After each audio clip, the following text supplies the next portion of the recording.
విశ్వాసం ఎక్కడున్నాను అనుకుంటున్నాడు? ఎక్కడున్నాననుకుంటే దేవదూతల కిందకు వెళ్ళిపోతున్నాడు. మీరు మాట్లాడుకునేవన్నీ జీవం కొరకు ఒక లాంగ్వేజ్గా ప్రోగ్రామింగ్ అవ్వాలి. అవునుగాక. అవి మీరు మాట్లాడుకోవాలంటే మీతో ఎవరు మాట్లాడాలా?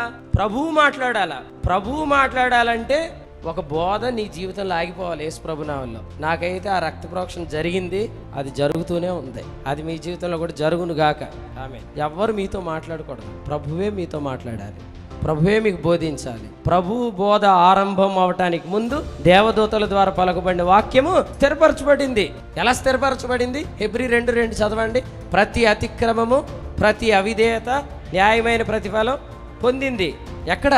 యేసు ప్రభు యొక్క శరీరమందు. ఇప్పుడు చూడండి, ఒక్క తప్పుకి యేసు ప్రభు కానీ చనిపోలేదు అనుకోండి, ఆ తప్పును కూడా యేసు ప్రభు తన శరీరమందు మోయలేదు అనుకోండి, ఆ తప్పు కూడా విశ్వాసిని మళ్ళీ ఏం చేయగలదు?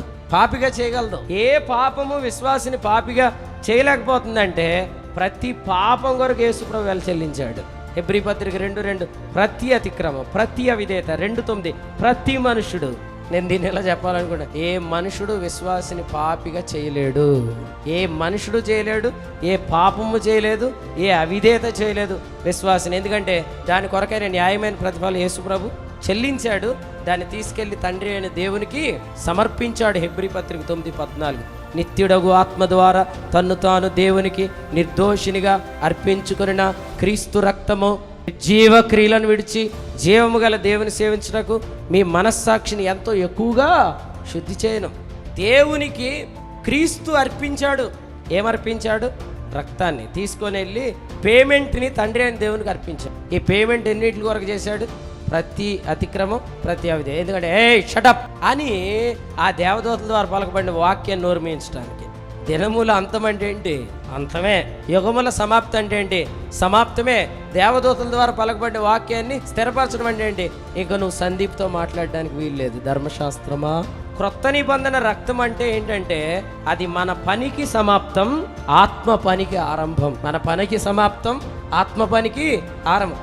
ఆత్మ పని ఏంటి? మనలో ప్రభువు బోధించిందే విను. నువ్వు ప్రభువు బోధిస్తున్నాడంటే మన మాటలు ఎలాగుంటాయి? ప్రతి మాట మన జీవం కొరకు మనం మాట్లాడతాం. అసలు మాట్లాడటం అంటే ఏంటి తెలుసా? రాబోయే కాలానికి పునాదులు వేసుకోవటం. ఇక రేపు ఎవడో వచ్చి పాటు చేస్తాడని భయం మనకే లేదు. ఎందుకంటే సాతానుగాడికి రేపు గురించి తెలీదు, రేపటి గురించి ఎవరికి తెలీదు. సంభవించబోయే సంగతులు పరిశుద్ధాత్మ మాత్రమే చెప్తాడు.